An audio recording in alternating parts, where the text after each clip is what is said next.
શ્રદ્ધાળુઓથી ખીચોખીચ ભરેલી બસ પલટી, 35 લોકોના મોતથી પાકિસ્તાનથી ઈરાન સુધી હાહાકાર।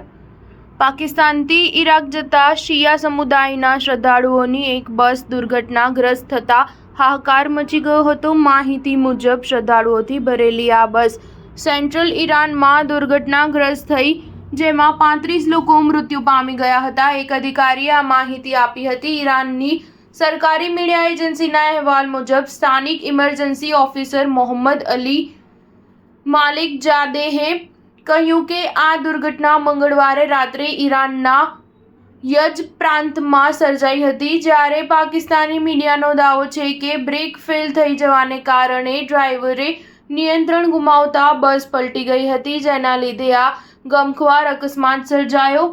અલી માલિકજાદેહે કહ્યું કે આ દુર્ઘટનામાં અન્ય 16 લોકો ઈજાગ્રસ્ત થયા હતા। દુર્ઘટનાના સમયે બસમાં 51 લોકો મુસાફરી કરી રહ્યા હતા। તમામ લોકો શ્રદ્ધાળુ હતા અને તેઓ અરબનઈની યાદમાં ઈરાક જઈ રહ્યા હતા। 7મી સદીમાં એક શિયા ગુરુના નિધનના 40મા દિવસે